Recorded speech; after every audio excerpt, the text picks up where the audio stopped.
In this episode of Trekking Through Compliance, we take up one of my personal favorites, the Doomsday Machine.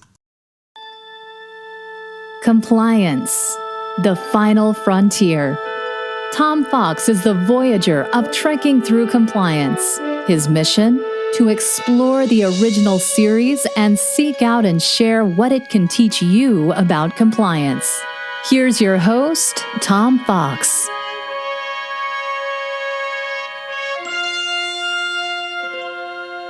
In this episode of Trekking Through Compliance, we consider the episode The Doomsday Machine, which aired on October 20, 1967, and occurred on Stardate 4202.9. Story synopsis. The Enterprise responds to a distress call and finds that all 7 planets in the system L370 have been destroyed. The Enterprise then enters L374 and discovers that all but 2 of the inner planets have also been destroyed. They detect a distress beacon from the USS Constellation and then find the battered remains of the ship itself. Scanning the bridge seems that it is uninhabitable, but the rest of the ship seems to have reserve power and is habitable.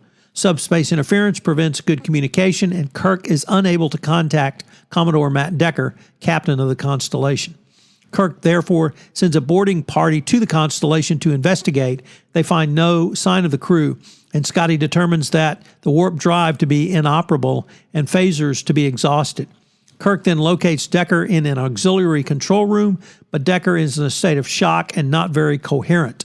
Even after injection by McCoy, Decker is unable to say what his ship was attacked by other than that thing. Kirk and Scott stay behind and play back the Constellation's record tape in which Decker reports discovering destroyed solar systems and entering L374 to investigate the breakup of the 4th planet by Science Officer Masada. Decker reports that the ship was attacked and damaged, so he beamed down his crew to the 3rd planet. The attacker then returned and further damaged the Constellation and then proceeded to destroy the 3rd planet while Decker remained helpless on the Constellation. Washburn reports that the antimatter in the warp drive had been deactivated, and Kirk surmises this is connected with the subspace interference. Decker informs them that the attacker was a miles-long robot which uses pure anti-proton beam to destroy objects in its path, then digests them as fuel. Sulu computes the path of the robot that has brought it from outside our galaxy. Kirk beams Decker and McCoy back to the Enterprise. They arrive just as the conical Doomsday Machine planet killer makes a reappearance and pursues the Enterprise. It attacks them and damages the Enterprise's transporter and then heads for the densely inhabited Rigel 7 system. Commodore Decker pulls rank and assumes command of the Enterprise using Order 104, Section B, Paragraph Sub 1A, over Spock's objections. Decker orders an attack on the Doomsday Machine despite Spock's protests that its shell is made of neutronium and is therefore impermeable to attack from a single ship.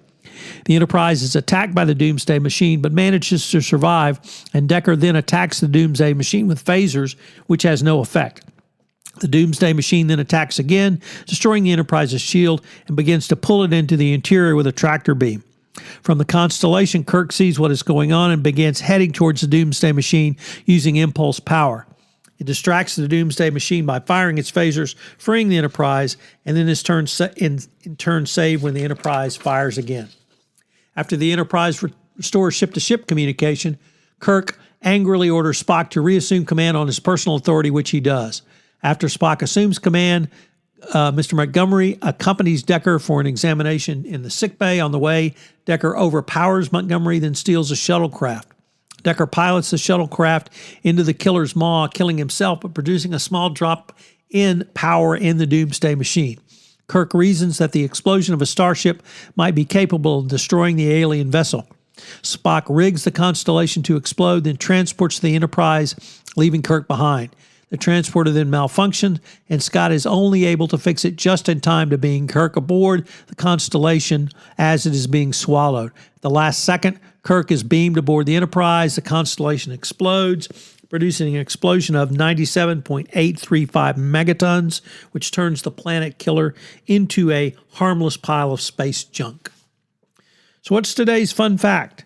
Well, the script was inspired by Moby Dick and Captain Ahad's quixotic quest for the white whale. But William Wyndham has said at Star Trek conventions that his character compulsively fiddles with the cassette cartridges while in the captain's chair as an homage to Humphrey Bogart, whose Captain Queeg did the same thing with ball bearings in the Kane mutiny trial scene. Very powerful if you've ever seen it. This episode marked the debut of the redesigned engineering set. The dilithium crystal storage units now occupied the center of the floor, and a ladder and upper level had been added into what was just a high bank of lighted panels in Season 1. The set can also be entered through a side spur hallway now, rather than simply as a side door off the main corridor. The console across from the forced perspective end of the set was replaced by a doorway as well.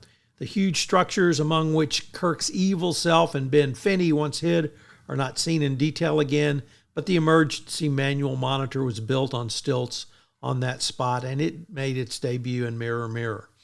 The engine components appear and disappear as scenes dictated. They show up in The Day of the Dove and the Paradise Syndrome, but are absent in Elan of Troyes. The Trident scanner that Scotty pulls out of the new storage unit near the doorway to engineering is the same prop that Spock used in Metamorphosis as he worked on the shuttlecraft, which is Ensign Hunter also uses as a plug-in in the Ultimate Computer. The modified radiation survey meter is used again as well. The auxiliary control room is first seen in this episode above the Constellation.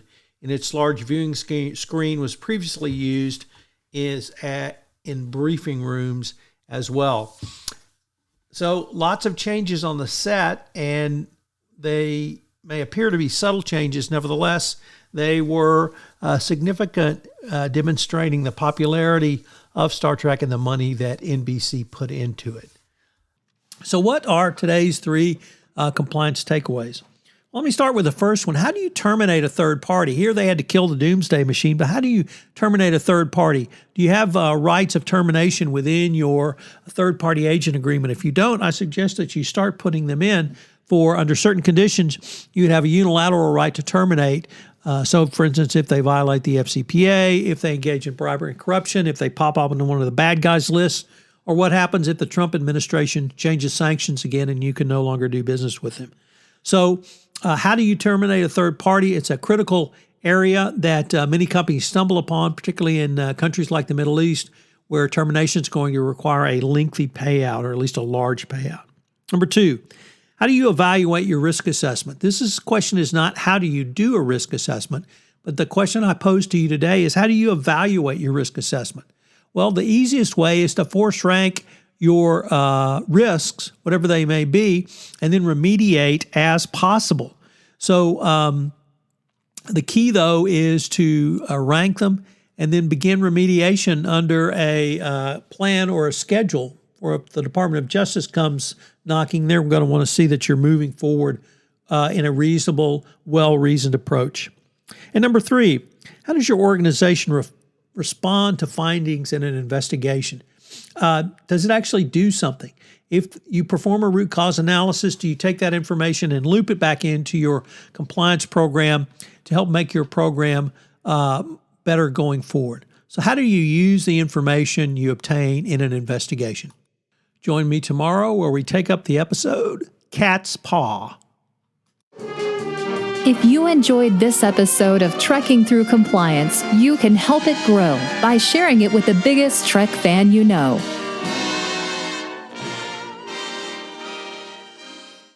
This podcast is a part of the C-Suite Radio Network. For more top business podcasts, visit c-suiteradio.com.